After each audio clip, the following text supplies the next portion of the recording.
Sounding Crisis, the research project on climate change and sound.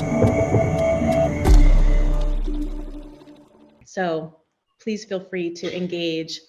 So Andrew, it's incredible to have you here. I'm really envious of your background in your shot. I am really thankful to Douglas Kahn for introducing us to your PhD thesis. And I don't remember what I asked. I think I posed a question to Douglas, like, isn't there anyone working on it? And he was like, well, yeah, here is this wonderful thesis that you wrote, which I hope you are publishing somewhere sometime, like out in the greater world, because it's really just really important, it seems to me. So I want to introduce you based on what you have written on your website, because you have a really rich history. So Andrew Belletty was born in 1963 in Calcutta, India. He lives and works in the Blue Mountains in Australia and Mumbai, India. Andrew is an Indian-born Australian audiovisual designer, Vibrotactile media artist and writer, working with digital and analog media within intercultural spaces, with a particular interest in the vibrotactile materiality of sound applications within visual performance and media arts. His work creates experiences which inform, inspire, and evoke emotional experiences through intimate, tactile, visual, and listening experiences, flexible experiential forms through both gallery and site-specific installations. The multi-layered, experimental, and site-responsive works draw from ancient Indian knowledges and practices which connect bodies and heal country, reconfiguring audiovisual technologies to create a decolonialized technospace. A founding member of acclaimed Australian band Yo2 Yindi, Andrew also works internationally as a cinematic sound designer with hundreds of screen credits to his name. Andrew holds a PhD in visual anthropology, art design, and media from the National Institute for Experimental Arts, University of New South Wales, Sydney, Australia. And I'm sure there's more to your bio, but that's probably all you could fit on the webpage. Wow, even I'm impressed. I know, aren't you? So welcome, Andrew. I read almost all of your thesis, and it's really interesting and seems really important for the world we're in right now. And I think it serves as an important link to sort of the non-Indigenous part of the world, the Western frame of mind and the frame of being, to kind of move towards a deeper sensibility to be able to grasp the impacts that we have and the impacts we receive, the interconnectedness that you write about and that you try to seek through your practice, or that you evoke through your practice. So there's a lot that I could imagine talking to you about, but we will only get to some things here. And I'm assuming that there are quite a few of us who either only read a bit of your thesis or are just joining because I've sent a last minute blast out. But some of the things that you're working with, so basically just to give a background to people, Andrew has been working collaboratively with colleagues and collaborators and local spokespeople and connecting people to the land in various different Aboriginal groups and contexts. And you just correct me if I'm wrong when I'm speaking, Andrew, because I'm just going to do my best here. And aside from the film work, which I think is actually an important part, you know, your sound work on the films, which I think has an interesting connection to your ideas and your practice within your artwork. There's a very strong interest in making, trying to find ways of sensitizing the body to aspects of the sensory realm that have been masked off for various reasons, be it the Cartesian kind of notion of the body, the separation between the senses, the emphasis on this audio-visual sensibility, which kind of just considers sound as coming through the ears and knowledge coming through the eyes, the centering of the human within the visual frame. All of these things kind of serve to mask out things that could potentially really create a revolutionary change in the way we see our role in the greater interconnectedness on a planetary and maybe interplanetary scale. So those are the things that you bring out in your writing and in talking about your deep research, both in like working directly with people, but also in all of the scholars that you have gleaned information from. And so, yeah, there's just so much to talk about. And I guess I wanted to say, just read a couple of your quotes to kind of give people a sense of how you're talking about this throughout the thesis. And on page 95, you say, the perception of audible, sub-audible, and vibrotactile energies within the audio-visually skewed Western body, in particular, have become dominated by an oral sense that technological extensions have bracketed out the very phenomena that are critical components in the complex corporeal connections to place. And one of the things you talk a lot about, which I find interesting, particularly because it's something that's being discussed a lot in the art and sound art world, is this idea of embodiment, and how you're kind of working away from that, or working sort of in contrast to that, to discuss a different kind of situatedness, or a new definition of situatedness. And I thought that was really interesting, how in some ways, as we're trying to forge a deeper connection, sometimes we're getting too locked into the body, you know, by using the term embodied. And I can see it happening, you know, in artistic practices that are like, you know, trying to like within deep listening or different things like that. So I thought that was something interesting to get into at some point today. So you say also, and I don't know which page it is, but you say, my argument for a situated listening model extends to vibrotactile sensitivity as a critical component in the complex corporeal connections to place made by audible and sub-audible energies. And there we go with the energies that I think, you know, Douglas Kahn has expanded so much on, you know, in reference to other times and other artists and technologies. But this idea of the sub-audible as being a rich area to kind of explore both in your artwork, but also in terms of like how a lot of different animals and plants and entities connect. And just as you talk about the pigeons being able to react and engage with the infrasound, those are some of the things I think also would be worthwhile talking about. And throughout your thesis, you're talking a lot about how you've had to yourself kind of try to attune your body and your experiences to know how to draw out those connectedness. And luckily you've had some really great guides, and it sounds also like you from a young age were already sort of attuned a little bit, you know, to those vibrations that you felt in your floorboards. And the title of your PhD is Listening to Country. And so, you know, I think that the term country is also something that we have to attune to differently, as the way you and also your Aboriginal colleagues have been referring to it. And that is, as you write, it's a model for situated, well, your PhD thesis is a model for situated listening that extends to vibrotactile sensitivity, where audible and sub-audible energies are critical components in establishing complex corporeal connections to place. And so, yeah, there's a lot to draw out here, but I guess maybe the first thing to ask, just to give a background of how did you, I mean, you came to India, I mean, you came to Australia from India when you were like, was it 8 years old or something?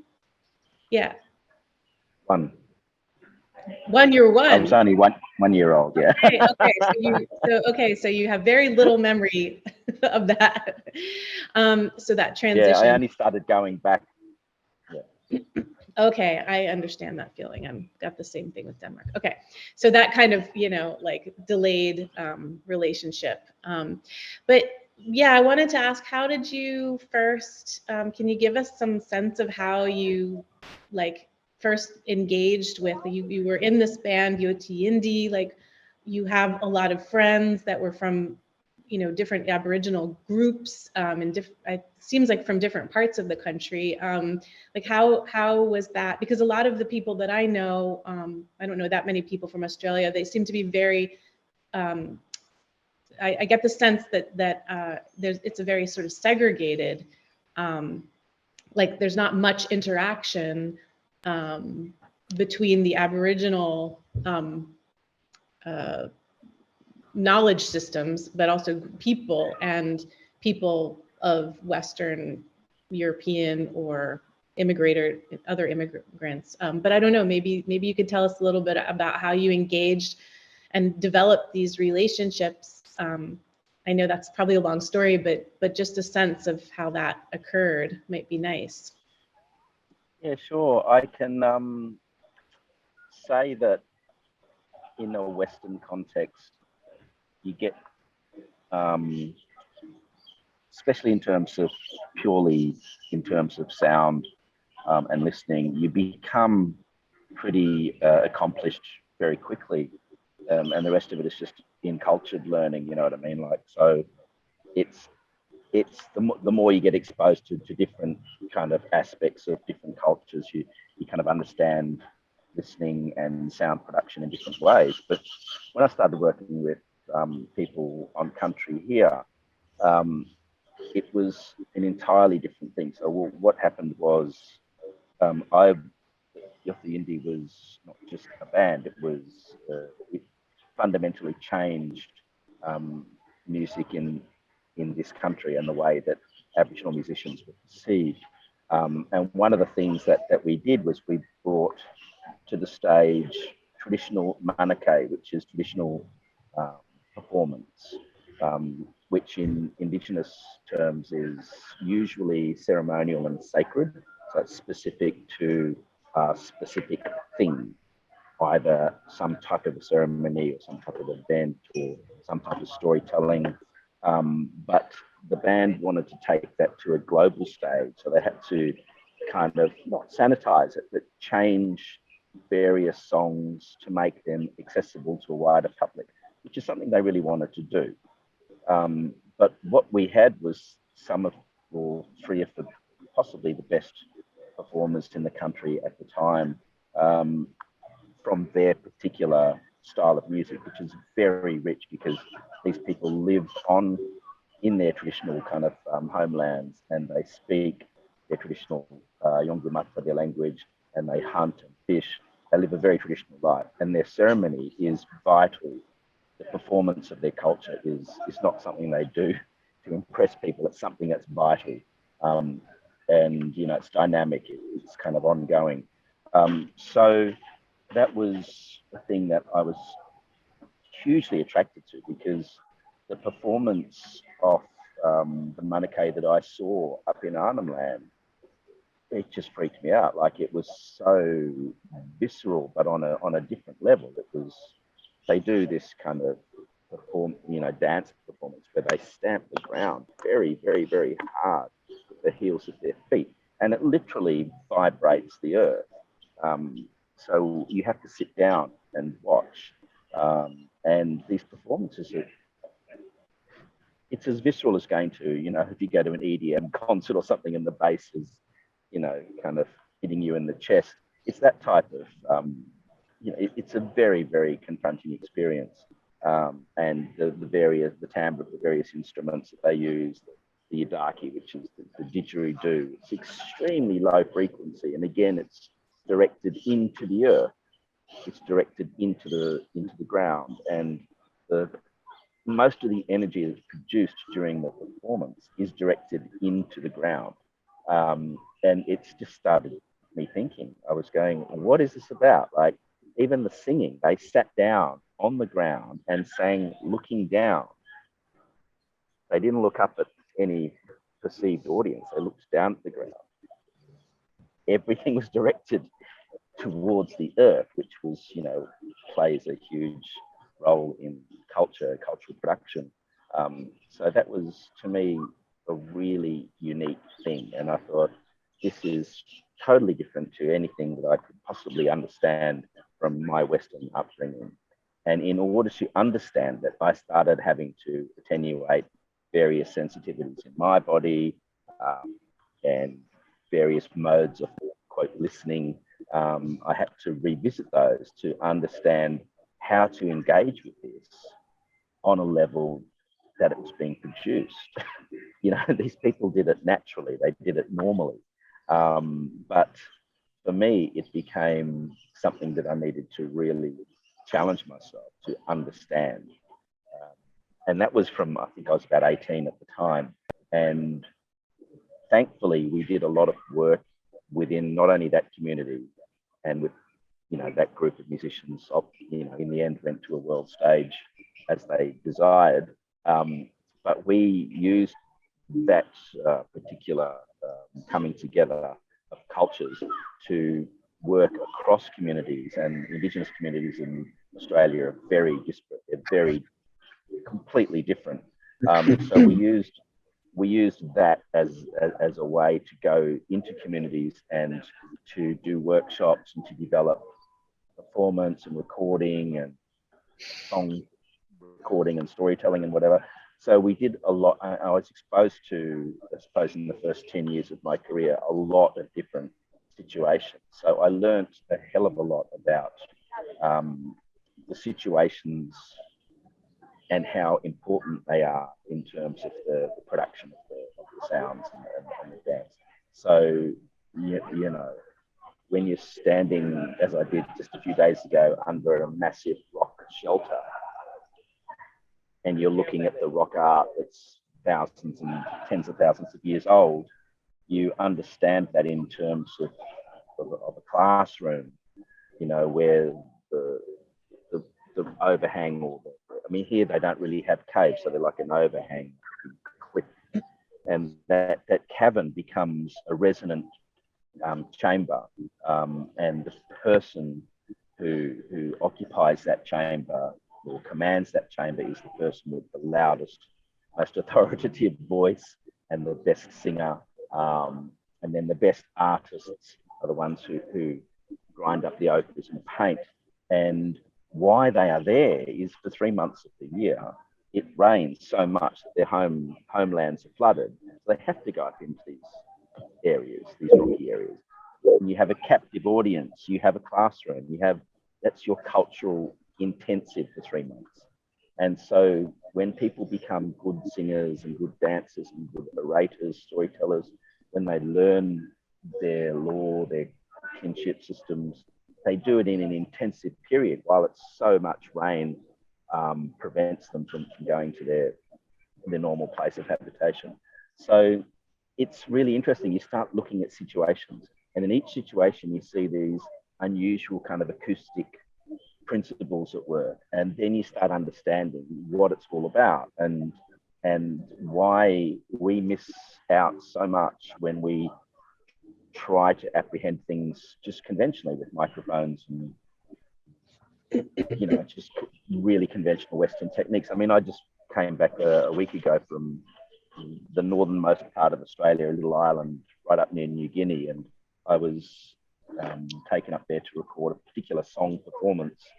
And I don't know how many microphones I had, but I just had to have so many different types of things in order to capture what these guys were doing, because it was, again, it's just really intense, really different, and it's a traditional performance, but the frequencies and the situation make it incredibly complex. And that's what really gets me, and it continues to get me. It's a really kind of, it's a constant challenge, but it's also when you start understanding the situation that this production happens, the production of the sound, the reproduction of culture, then you kind of go, I get it. It's entirely different. It's not something that we can package and put on the shelf or distribute via Twitter. You know, it's completely different. And I suppose I've been lucky enough to continue to do that on an extended basis, like within traditional communities. On top of my commercial kind of film work, there's all these opportunities to do some really interesting kind of stuff, and challenging. And I learned very quickly that in order to record stuff, you have to grab microphones and stick them in the dirt, and grab hydrophones and jam them in the base of trees, and you have to do things that don't normally or not normally required in Western kind of audio engineering schools. But it's the only way you can actually capture some of the situation in which this production occurs. Yeah. And then how do you then you have to try to find a way to reproduce it or play it back, and not everyone's going to be able to, first of all, sense those frequencies, but also some people are going to not have the right playback systems to play back those recordings that you recorded in the dirt. Or, but then that's why I suppose you made the artworks that you made as a way to develop the sensibilities, but also to be able to feel those frequencies. And so leading into the artworks, you talk about 3 different pieces in your PhD. I don't know, maybe you've done even more. I don't know. Are those like just examples of what you've done, or are those like sort of the main? Yeah. Yeah, so the ones in the PhD are basically there to, they were kind of designed to demonstrate in a kind of a very kind of visceral way certain aspects of what I was talking about. So they're not great artworks by any stretch. They're just specifically there to do particular bits of work. Because what I didn't want to do, and I realized this very early on, especially when I had the dreaded PhD seminars where you had all these, people from different disciplines within the faculty, just kind of throwing these very strange kind of questions and observations at you. And I realized what people wanted was, or their idea of sound was still very old fashioned. Their idea of indigenous or cultural kind of notions of sound was very anthropological and again, very old fashioned. And what they wanted me to say in order to keep them happy was, just to go back to a great block of critical theory. And that's trotting out the usual suspects and arguing. And I didn't really want to argue. I wanted to explore and to kind of, be a bit tentative, be a little bit broader and more inquisitive. And I wanted to include, one of my main sources is this tiny book. Did I bring that book, Story of Feeling? This tiny little book written verbatim by this guy who lives in Kakadu, which is this really it's a World Heritage Park. And this guy, Bill Nagy, I met him many times before he passed away. He was the last person from this most amazing kind of World Heritage listed national park. He was the last speaker of the language and holder of the culture. And he writes in this book, it's written down what he said verbatim. And there's this really beautiful poetry all the way through it. And he talks about how I used to talk, in the music, in rock and roll, in sound engineering, which is about feeling, right? Because you don't really know how sound works. You can look at your VU meters or spectrograms or whatever. You can look at sound and inspect it, but it doesn't really mean much. When you start adding, subtracting, balancing, manipulating, it's about a sense, it's about a feeling that is kind of an encultured thing it's a very personal thing, but also it's done with an imagined audience. So there's all this kind of stuff that goes on. And Bill Nighy writes about this, and I use this a lot in my thesis because I think he writes beautifully, because he argues in his own way against, you know, Cartesian ideas of the senses and embodiment. Because he basically says, how can you knock down a tree because that tree might be your grandfather? The same blood that runs through my veins runs through that tree. And it's not animism that he's talking about. He's talking about something quite different. And I love that. I think it's a really fascinating to explore works of from authors who I think are very, very philosophical, but also they're not the usual suspects. You know, if I bring out critical theory, I could have argued it without doing any artworks, and I could have argued my thesis and been done with it in 18 months. But I wanted to do it a different way, and I wanted to not go down that path, and I wanted to try and look at some of these people differently and start using people who weren't authorities as authorities, because his connection to country, he never, even when just before he passed away, he was staying with a friend who was around the museum. He was to sleep not in the house, but in the backyard with his brother under the stars. And he said he cannot sleep if there's something over his head. He said the sky, that's my blanket, the sky and the breeze. Even when it's rainy, he'll just sleep under a little bit of a shelter. And I love that stuff. You know, it's like it's totally connected to country. He knew every micro season. You know, there's like some 22 micro seasons in his country, the changing of this, the flowering of that, the movement of this air. And that's the sort of stuff that I wanted to bring into my thesis, which is this kind of strange, super situated knowledge that we can only just kind of get a grasp of, but we can't understand it because we've never lived like that, you know. And yeah, so that's kind of what drove me to try and make things in my thesis that tried to elaborate different aspects of that. And the artworks, you know, they're not really what I do, but yeah, they did the job, I think, for the thesis. But yeah, the stuff I'm doing at the moment is quite different. I wanted to just maybe show to people, I'm going into your like thesis right now, unless you I don't know if you have it with you, but I wanted to show people okay. I'm just scrolling through slowly. The image of the eye wash. Maybe as I'm doing that, would you mind like describing the eye wash? That was the first piece that you talk about. Yeah, look, it was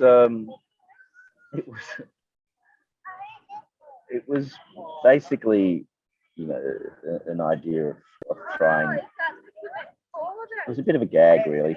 it was looking at creating a very kind of intimate and weird experience with sound for your eyes. So, you know, it looks kind of alien, it looks a little weird, but the way that the sound was constructed, it kind of people felt that they were getting wet, or that they were getting air blown at them, or they felt that this strange grey box contained a lot more gadgetry than it did. It was just speakers, you know what I mean? But the sound, the way that they moved and pulsated and all that made people feel that there was a whole lot of stuff going on. And that's all it was. It was really simply just about, there's a lot of stuff going on that we're just not aware of. And that this kind of easy apprehension, especially with social media, you know, devices, you know, the easy apprehension of sound and visual information has become, you know, it's ubiquitous. I mean, it's really, even now, it's so hard to get people to even sit down and listen, which is why I love doing kind of installations, because people are there to experience They're there to immerse themselves. They're there to be part of what it is you created. And therefore you have their attention.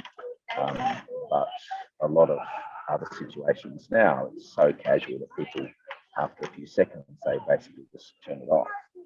They don't want to listen. They don't want to watch.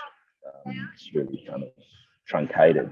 And again, you know, the sensory experiences that I'm talking about, I don't know what they are, but they're different and they require extended engagement and extended attention. And that's pretty much what I was trying to do with the iWatch, which was like, it's only about 5 minutes long, but a lot of people would just last a few seconds. And 5 minutes is pretty short, right? So yeah, but it was really just a gag about, you know, just creating something with sound that was totally unexpected, and it just freaked a lot of people out, and it was hugely popular. Yeah, I exhibited at science fairs and all sorts of places, and it was always a bit of a hit. So that was a fun thing. Unfortunately, I'm having a hard time. Like, sorry to interrupt. I'm having a hard time. I'm having a hard time with my my document that I have the image in. So Okay. I'll try to do it in a minute. But Right. but Well, basically, yeah. people. Yeah. Yeah. Do you want me to? If you just go to the, no, it's okay. If you go to the website afterwards, you can just kind of have a look. And Okay, that's an good. idea of what it is. Yeah. Yeah. But yeah, it was just a bit of fun. But it was very effective and very well received by the, you know, within my PhD context, it was well received and it did the job. You did the Oh, job. there you go. But you know, one of the things that I thought, oh, there we go. Here's the tech person on the job. Look at that. Oh yeah, there we go. Thanks, Anya. I made it look intimidating, like there was something strange going on inside, but there was nothing going on. But there was sound vibrating. Yeah, and it felt like you were getting blasted with air, and then you're getting massaged, and all this stuff was going on. But actually, it was just sound, and all the sounds were taken from a recording off an actual car wash. So all the different cycles of the car wash, the spray rinse, and the scrubbing, and all that. And it's quite confronting, but it's very funny. And the funny thing was we had to mix it using the device, right? So speakers were totally useless. So I had to kind of route everything through this device in order to mix and balance the sound. And so a lot of manipulation going on. So a lot of the things I do, it's a bit like that. Like you have to set up stuff in order to mix it, because you can't mix it with speakers and then just put it on the device, because it has to be mixed through your end product, which is your installation or whatever. And I like that stuff. I'm a bit of a tinkerer. Yeah. Well, one of the things that I thought is sort of a challenge though with these works is that, like, you know, your idea of situated listening has to do with an interconnectedness and like a feeding back, like not just it's a two-way relationship, right? So in some ways these are only half of the relationship, right? They're sort of prompting the idea of a relationship with the body of these, you know, vibrational tactile frequencies. But in the concept of the listening to country, that's more of a interconnectedness, like that, you know, you would also feed back into country. So I mean, that, I guess that's a part that you cannot, you know, bring about in these works, but this is sort of like half of that. Does that make sense? Yeah, exactly. Yeah. Yeah. And I think So that whole. Go ahead. Go ahead. I was just going to say that whole it's kind of, yeah, it's challenging that idea of the Cartesian kind of body or embodiment, or the fact that the self is situated within the flesh and blood. You know, it kind of makes it more interesting when you start thinking about it in terms of a distribution of that body and that experience. You know, it's not straightforward. When you look at what people's practices are, it's not straightforward. And it's definitely not this Cartesian notion that we're a self-contained kind of unit. And I know embodiment goes a little bit beyond that, but I mean, it's still very rigid in its division or kind of exclusionary kind of yeah. Yeah. Did you ever, like, what were the responses from your friends who are of Aboriginal practices and descent? Like, did they see that piece as like funny? I mean, I would think that would be sort of humor, like it would be sort of an inside joke to them. Like, Yeah. more so. Yeah. So they find it pretty funny. But there was with all the works, I always invite kind of feedback from across cultures, and the Indigenous is always they get it, you know, they just totally get it. It's experiential, it's kind of different, and it's definitely worked. Yeah, it could be interesting to hear their commentary on it, or on the different pieces.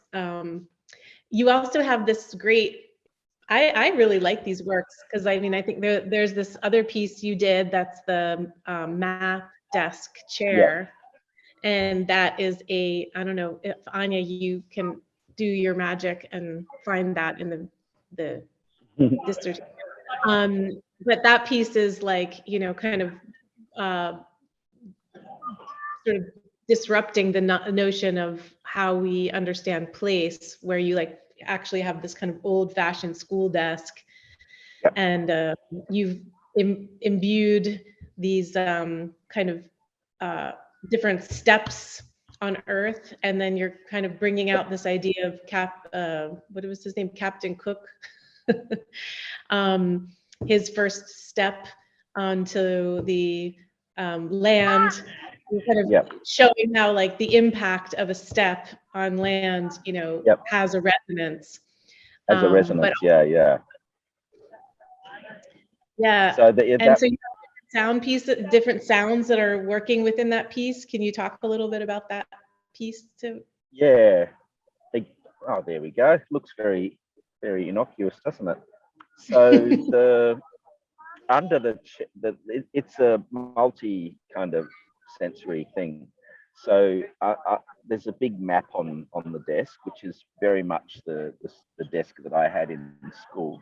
And you know, the map is a 1969 or something. It's a very kind of particular representation of Australia. And you know, this particular map has, you know, the stages of colonization, basically. The first person, you know, the first kind of settler to step onto the land, which I found really interesting. But anyway, I was using it to demonstrate, you know, division, the process of dividing bodies, and you know, land being inscribed upon as our bodies are inscribed upon. So in this particular installation, the chair has a massive transducer under the seat. So that gives an enormous kind of vibration through the seat. And under the map are 3 separate transducers, and the sound that comes through the entire device, it kind of, you have to get quite close to it to hear it, but if you put your hands on it and sit on it, you can feel it's the sound of the country being divided up, kind of cut up with a scalpel and inscribed upon with a pen. So when you sit at it, you feel the sounds of the violence of the kind of cutting and dividing and separation of the land. And then you also feel through the seat a particular song of from the guys I used to work with, a particular manake, which is a very strong song about a particular bird, the brolga. And the song comes through, it comes through the seat.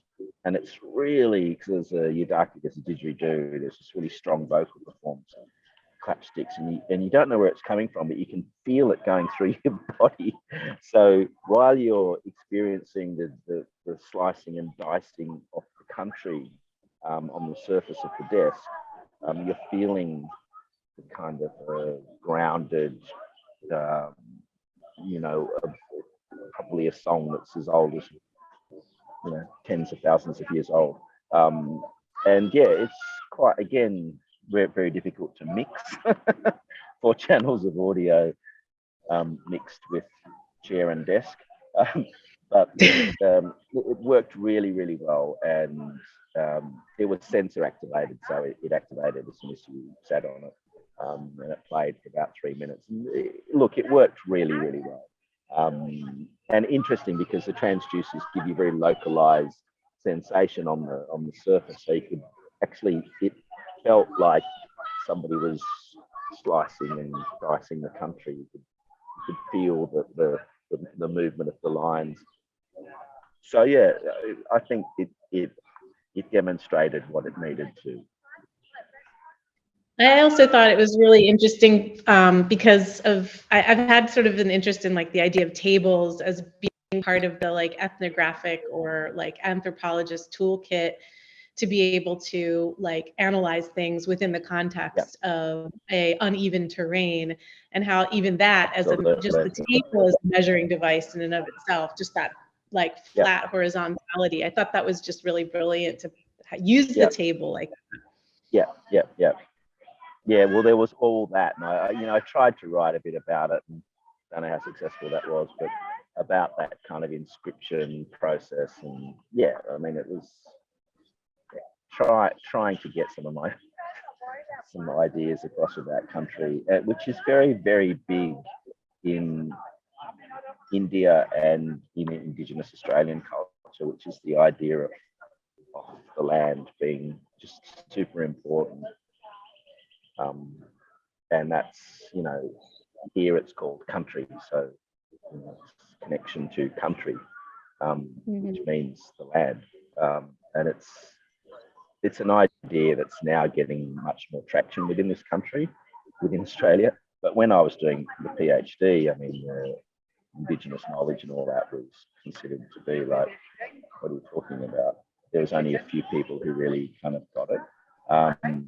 But it was, this idea of country and the importance, and to me, it brings all that kind of new notions of mapping, and there's so many great kind of things that are happening around that, and then to have this flat table with a map on it, it almost feels like that's the abstract idea, right?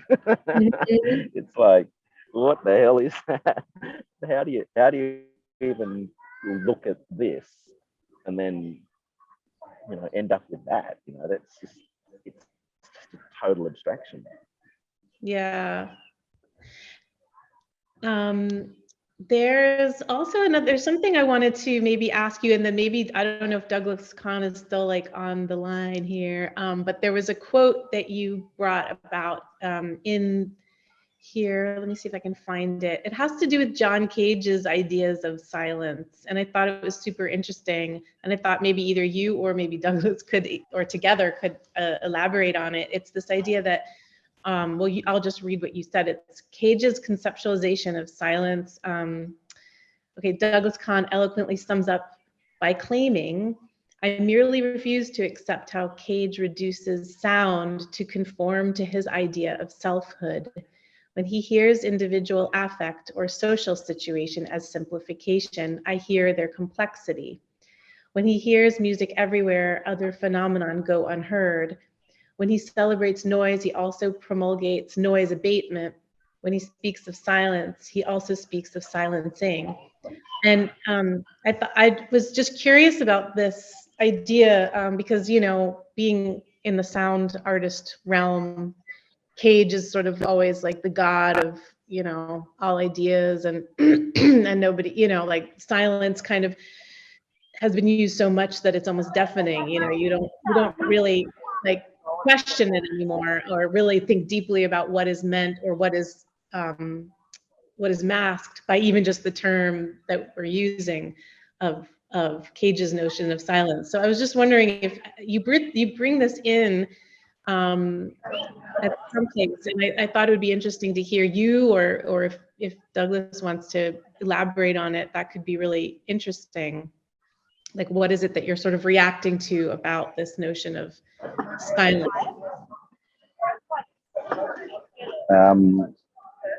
From my point of view, I find, yeah, that it coming from a background, an Indian background, and, you know, growing up with, you know, very, very deep ideas, cultural conceptions of silence, or something close to silence, that affects every artistic, every aesthetic practice and choice within Indian culture. And then this type of silence that Cage talks about, to me, was a much more of a kind of a colonizing idea, which is, you know, it's like you go to these auditoriums and you're silent. I mean, in India, you go to an auditorium and people express themselves. You know, they never, ever sit quietly. When they like something, they leap to their feet and go, Arriba!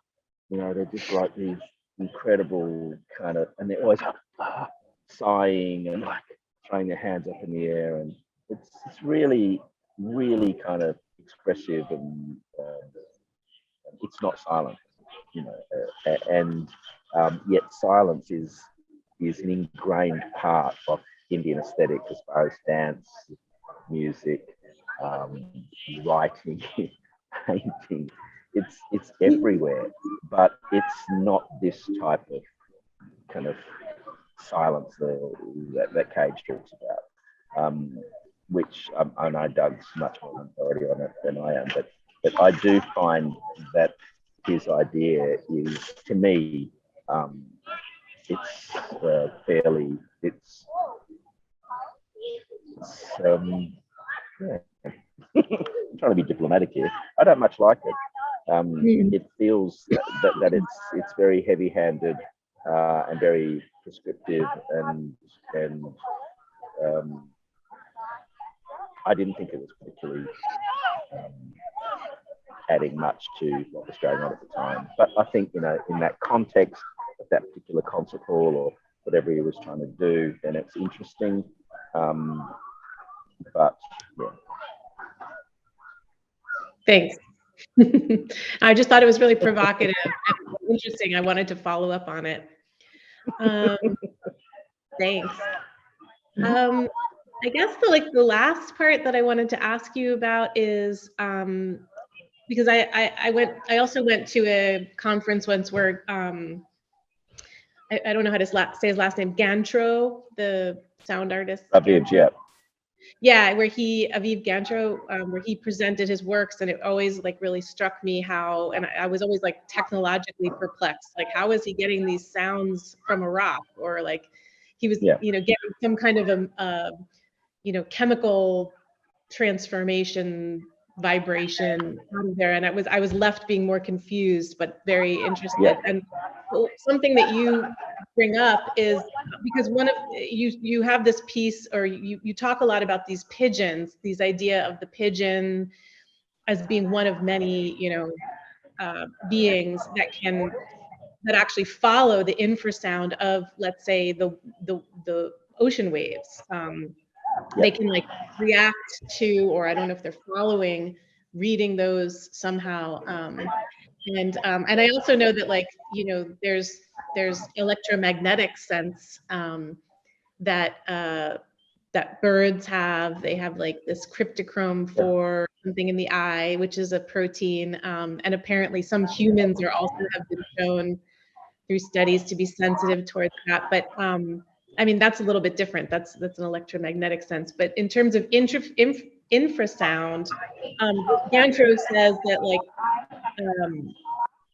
I think that touch is, or infrasound is the material that connects the solid earth with the oceans, with weather, with modern industrial practices. And I think that's super interesting, especially for like, you know, maybe even for like Anya's research, because she's researching about like, you know, climate change, but also sensitivities to sound and sounds maybe that we don't even hear, but like the idea that, you know, that solid earth and oceans and weather are all like somehow through infrasound. I don't know, maybe you can elaborate on that, because I'm not quite sure about the science of that or how that's working, or what exactly you mean. Like, how is the weather related to the solid earth?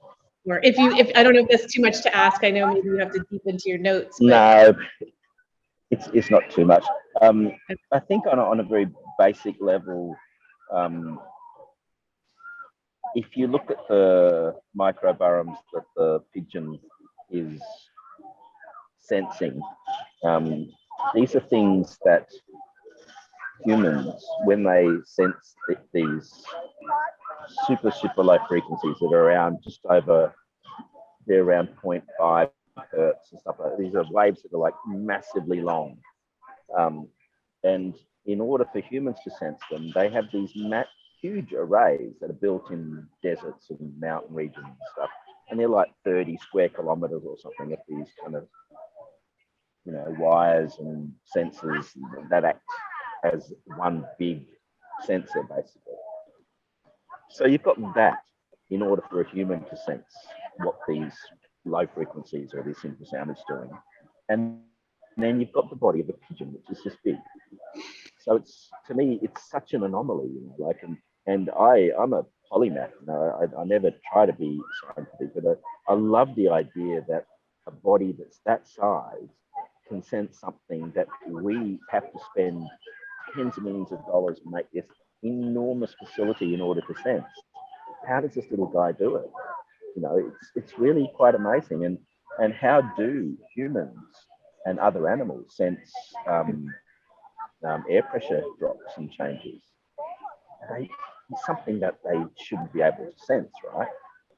But when people's feelings change or people get, you know, differently kind of, they feel something's going on.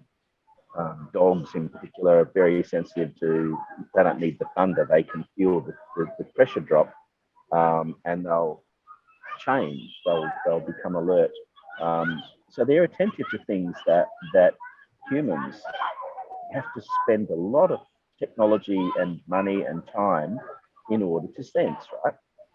And that's all that kind of infrasound stuff, because your weather systems are basically just big sine waves. They're just traveling very slowly above 0 hertz. So you've got this kind of these sound waves that are just so unfeasibly big that humans can't understand them, but all sorts of animals understand. And we don't know anything. We don't know anything about animals. So, I mean, I'm sure there's a lot of stuff going on. I mean, I know dogs, you know, it's like a lot of lizards and other animals with, you know, vibration sensors. They sit with their chin on the ground quite a lot. They're very sensitive to vibrations, but these big infrasound things, at the moment, some of the most provocative kind of violence that's going on in the world is only detectable via infrasound, and it's something that we can't detect as humans because we don't have the capacity to, and it's restricted who can access the type of technology that is used to sense infrasound. Let me explain. So under the water at the moment. They're using long-range radar and sonar devices that send pings that can go 10, 15,000 kilometers or whatever. These pings are so loud that they deafen everything. I mean, they're enormous and they're really slowly developing waves that go through the ocean. Imagine a wave, an acoustic event traveling 10,000 kilometers. I mean, that's a significant amount of energy, and we have no way of accessing that information because it's proprietary. It's military stuff, right? Same as in the air, the hypersonic stuff that's happening at the moment. There's aircraft that are way above what we can see with our eyes and our conventional technology. There's stuff happening up there, trials of aircraft and things that are traveling at hypersonic rates, and they're completely undetected by humans below, but they're traveling, right? And in order to sense that, you need to be a military kind of base of some description. So what you're doing is you're connecting from the depths of the ocean to the sky and everything in between. Like the stuff that's terrestrial is kind of weather and mining, exploration and all that creates enormous amounts of infrasound, but we have no capacity to sense it. So it's invisible. It just goes under the radar. We don't even know what it's doing to anything else. It's just that humans don't have any capacity to pay attention to that type of phenomena.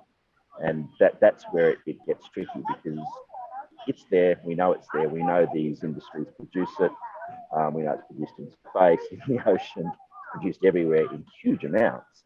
And we know that a lot of animals and probably plants are very susceptible to it, but because humans don't notice it, we don't give a damn. And that's the tricky thing, and that's what connects everything together, is these massive, very low, very long, big waves that are potentially very destructive. And we don't really have any way of measuring this stuff. Even we haven't got answers about pigeons. We haven't got answers about the sensorium of a lot of animals, let alone plants. So we have no idea what we're doing, but we are definitely propagating through industrial complex, space, ocean. We're propagating enormous energies in those areas, and that's what Raviv's really interested in.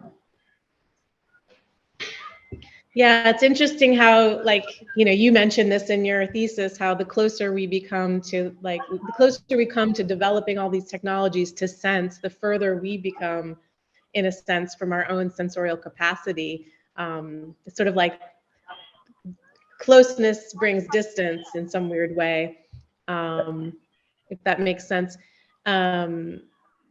And I just saw that Douglas Kahn wrote, "Chin on the ground, one of the human ossicles is from a reptile's jawbone." Okay. So that's our animals do it. Link. That's the missing link. So this is great. I think maybe we can take some time now to open up for questions, unless there's something else you wanted that I didn't get to ask you, or if there's something you wanted to bring out, Andrew, that you think I should have tapped into during this. No, it's more than good at the moment. More than good. Well, I can see that you got a beer in your hand and you're in the luxury view. So how about we open it up to people? Is there anyone who would like to? I see that Douglas kind of shared a video, but I'm not going to open it up right now. Do you want to tell us what that was? Oh, that was Raviv Gontro giving his presentation on infrasound to Sonic Axe.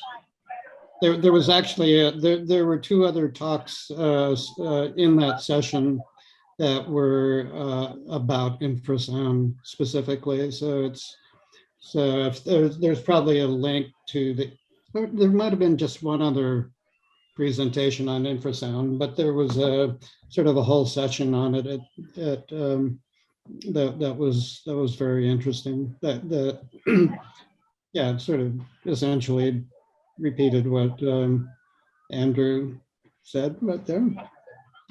I have a question for you, Andrew, and I'm not sure if I've ever asked this. We've been talking for several years, and I'm not sure we've ever come around to the same topic. So, I was listening to an ethnograph, you talking about recording technologies and Aboriginal music. And I was listening to an old ethnographic recording of Alice Moy, which would have been, Yep. I mean, it would have been very simple recording technology, but Yep. I had it on the old hi-fi and listening to it, and it struck me that that there was the clapping sticks, to just pieces of wood. I'm not sure what they're made of or what their resonance is, but there's a number of people doing it at the same time, but it's not a it's not like in unison.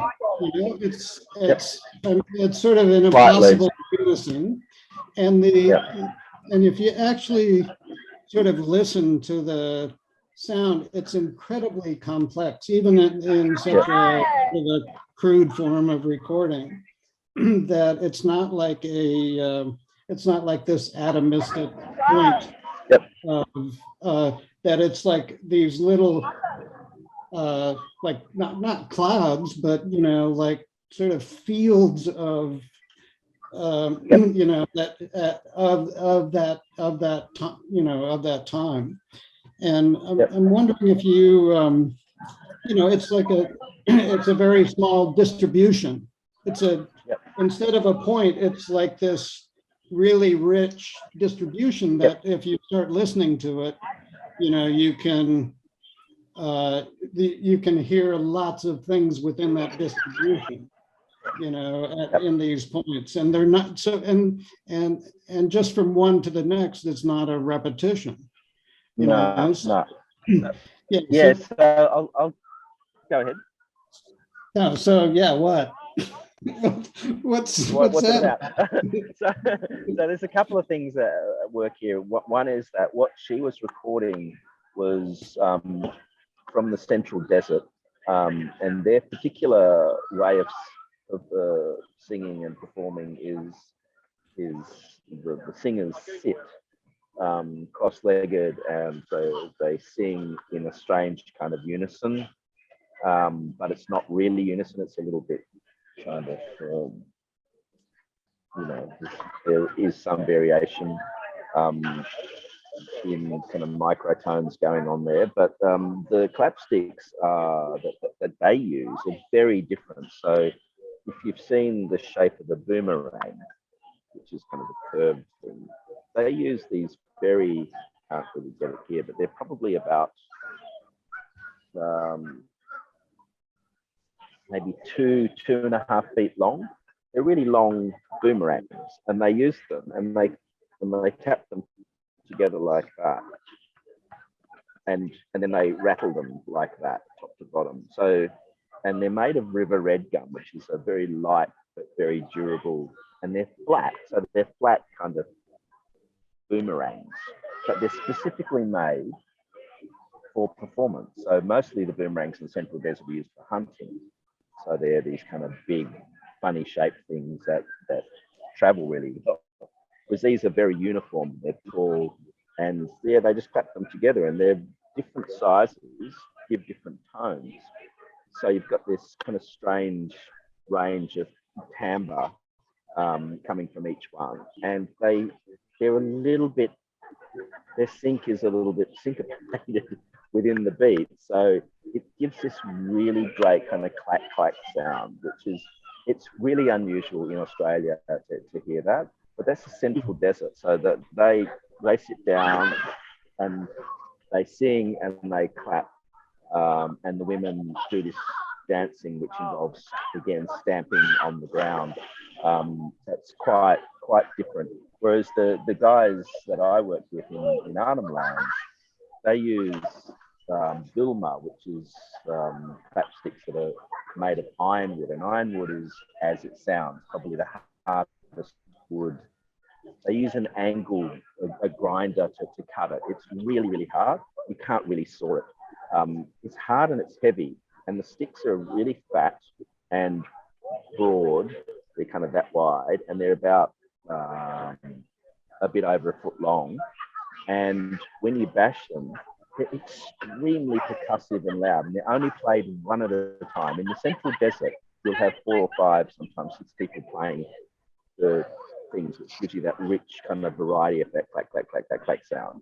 Whereas in Yolngu Manukau, the main singer uses it, and he uses it to break the energy flow of the performance, right?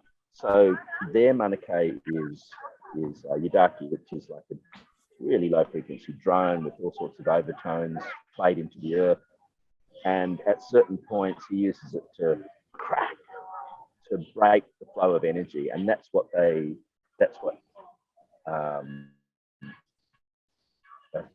Manu will tell you that he's doing. He's breaking it, he's cutting it off. And it's a really interesting, because they'll then tap in time occasionally, very rhythmically with that, but it has to be very gentle because it's super, super, super, super loud.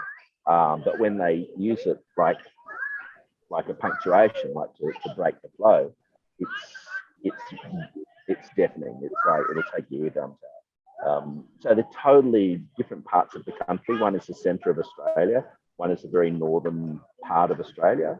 And in the northern part, the Manukau has the didgeridoo. It has one singer, one didgeridoo player, and the singer also does the clapstick. Whereas in the central desert, they might have 6 singers. They might have even more sometimes, and they have those little sticks. That's all I've got. That's interesting, though, the idea of breaking energy with the sound, like as opposed to the silence. Cutting it off. Cutting off. It's like a foam cut. And it's so loud. It's so hard to record that. It's like it just peaks. Yeah, it just peaks everything. But you have to be very careful how you record it. But yeah, it's so loud. But that's its job, is to just cut the air, cut the energy in the room, in the space. Yeah, it's like something.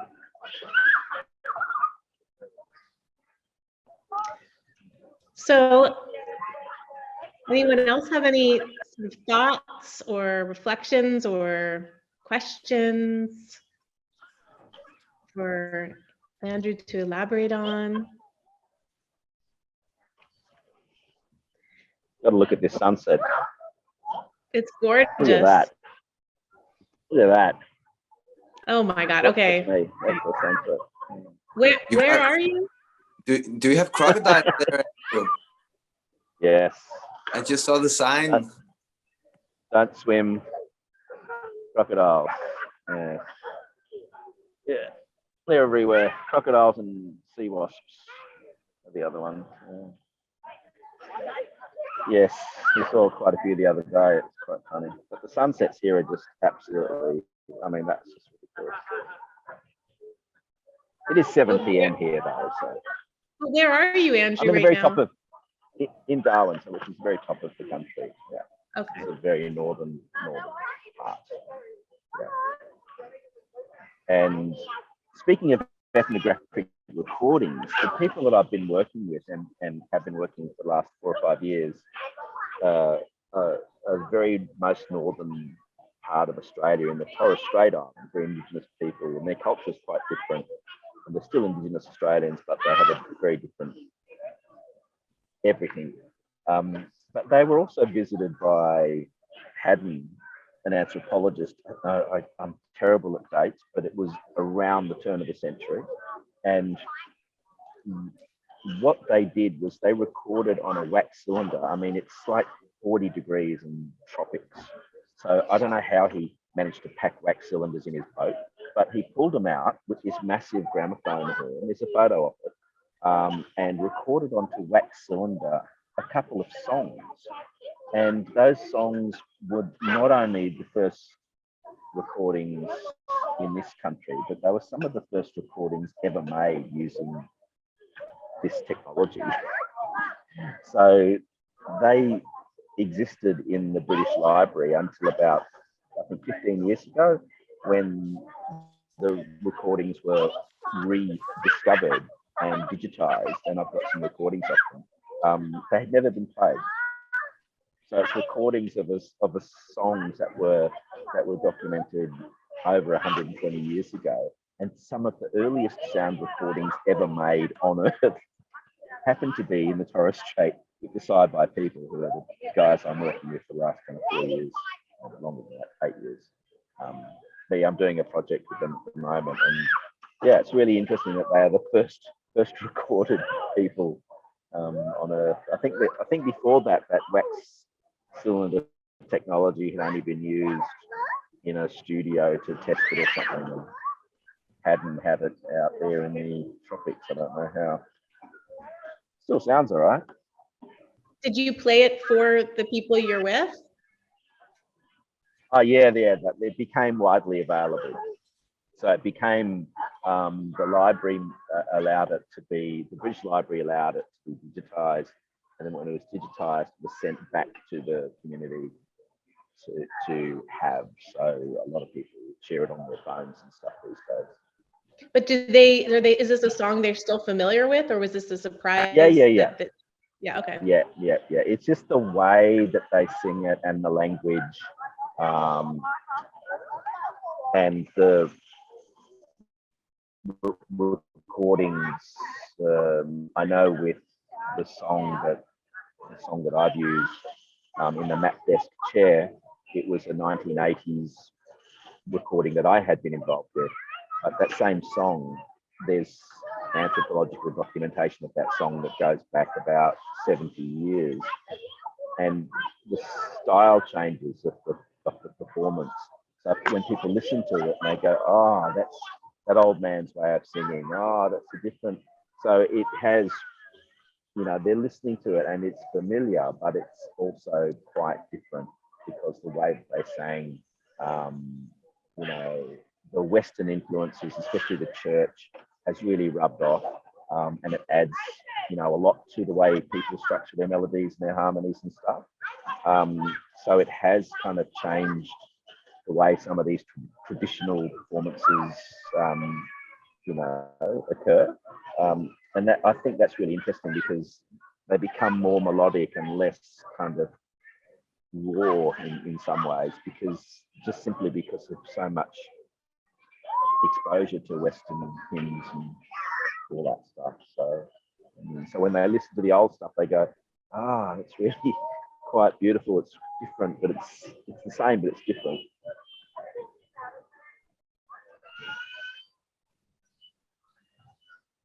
Anya? So yes, well, thank you so much. It's wonderful listening to you and to learn so much about the background. I was just seeing that Stephanie has posted a question or a comment in the chat, and I was wondering, Stephanie, if I should read it out, maybe if you wrote it, or if you want to. Otherwise, I just could read it out. She writes, it seems to me that there is a fear of the supernatural in academia, which results in, as you touched upon, very limited capacity to study these. I'm extremely happy to be introduced to your work in person. You must have had some extremely mind-blowing experiences during your work and studies. Do you believe in the supernatural? Big question towards the end. Do you believe in the supernatural?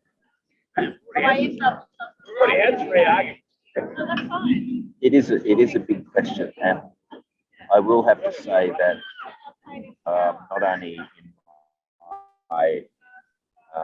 my own background, yes, from my own family, but in an Indigenous context, there's a huge belief in in feeling, which I've experienced firsthand in the days before mobile phones.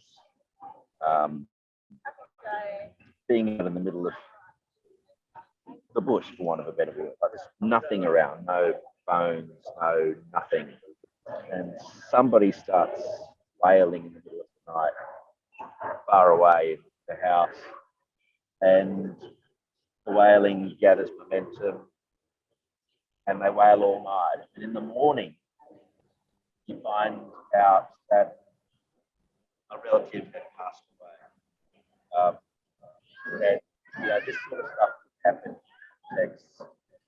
before your very eyes that were really, there was no logical explanation to people understanding how that stuff was happening.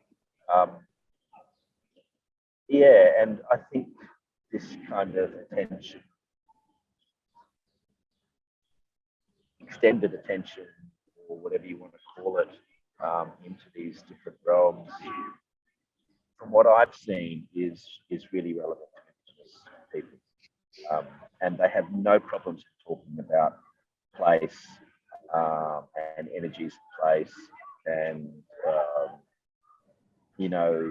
where is permitted to be, not to be, look, not to look, speak, not to speak. There's a lot of stuff that to me doesn't conform to just kind of straight moiety systems or whatever.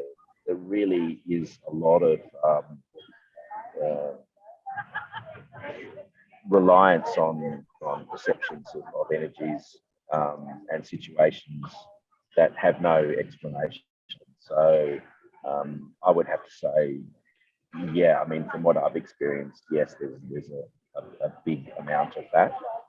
And it's not treated as nonsense, or as, it's treated as normal, and it's not ridiculed. So that's, to me, that's really kind of interesting, because they just accept it. Whereas we're very skeptical of anything that's not scientific, I think. Which is why, the old polymath being, having a position years ago, which is now not really there, because so much, even in the arts, is reliant on scientific inquiry. It's kind of strange, but yeah. Thank you very much.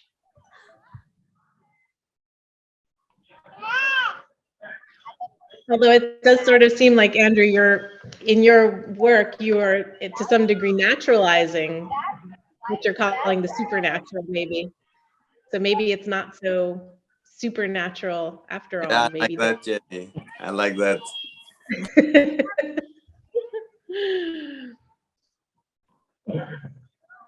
Yeah, no, that's good. Anybody else have any last thoughts or first thoughts?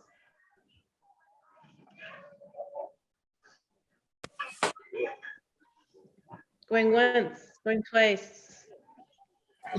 On the, I think one thing that maybe people who haven't lived in Australia may not understand is that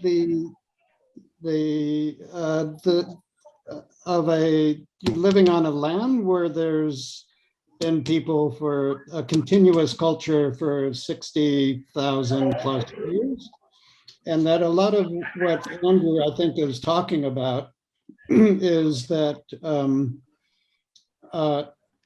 it comes from the fact that there's been this transmission of particular places. There was that one study of different, of the sort of the distribution.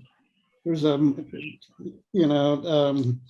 from oral histories, and even like a genetic mitochondrial thing from hair, like from the 19th century, and and there was a distribution of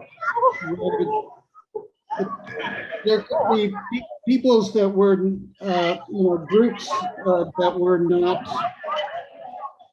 Hey, Andrew, Yep. can you turn off your sound? It's going. The kid sound is going into my hearing aids. Oh, sorry.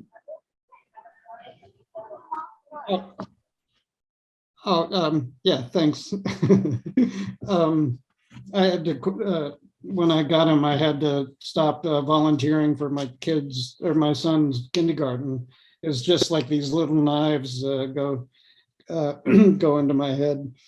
No, there's, what it showed is that, there's this idea that the indigenous peoples here are nomadic, but, there's actually, within certain distances, but it's actually, this study showed that, groups could be just a couple 100 kilometers from each other and have no contact in 250,000 years, that that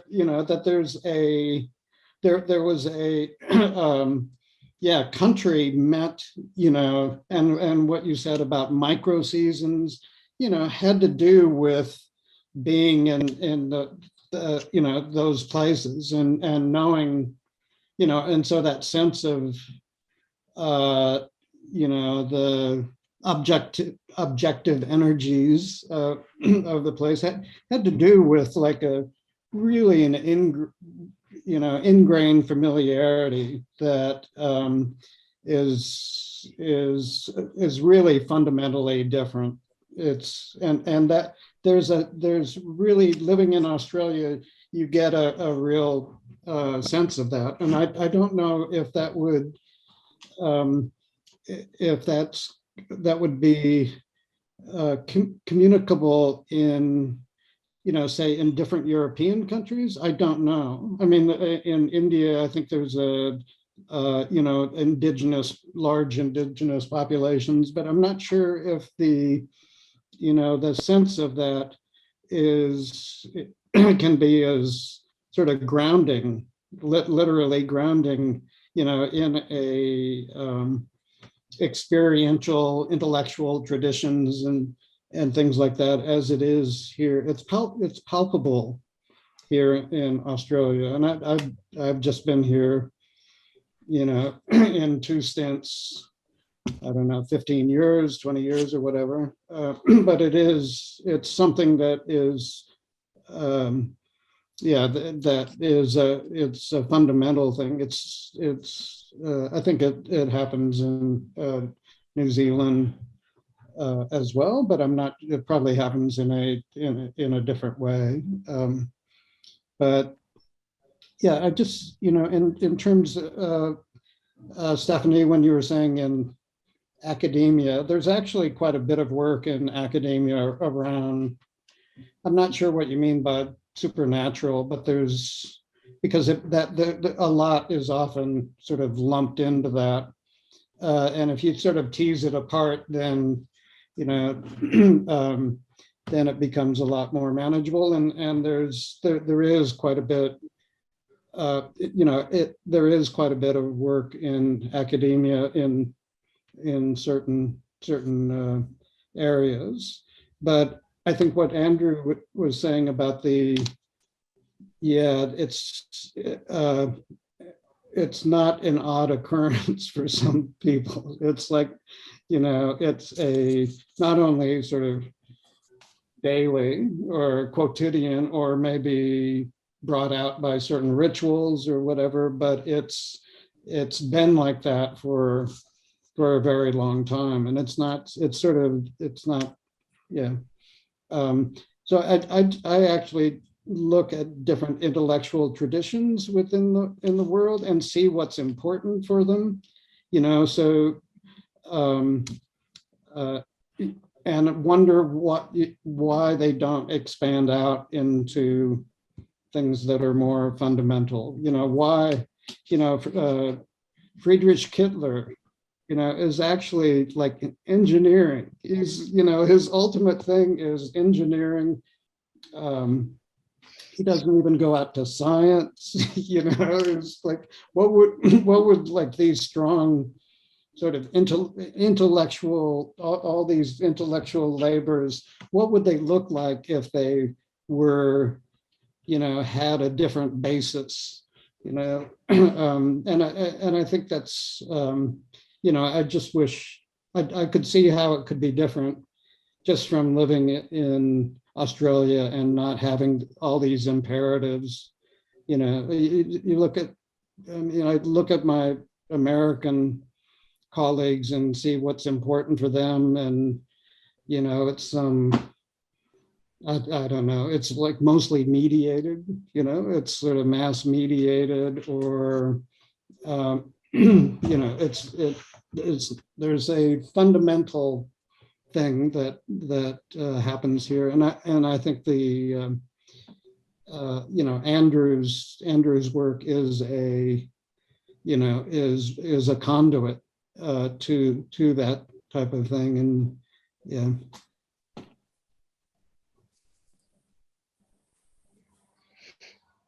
Definitely. Well, I'm really thankful that I was put in touch with him by you, Douglas. So, because I think it really filled a gap for the things that I've been looking at, which I found partly in sort of practices of deep listening through Pauline Oliveros, which Morton also practices. And, there are some other esoteric practices, but to kind of put it into, as you say, Andrew, it was a challenge to work within an academic field and to talk about these things, but you did it so successfully without also, claiming territory, as you said you were trying not to do, or not inscribing in this colonialized kind of way. So I think I really appreciate what you did. And I think it helps a lot of us to kind of connect the dots.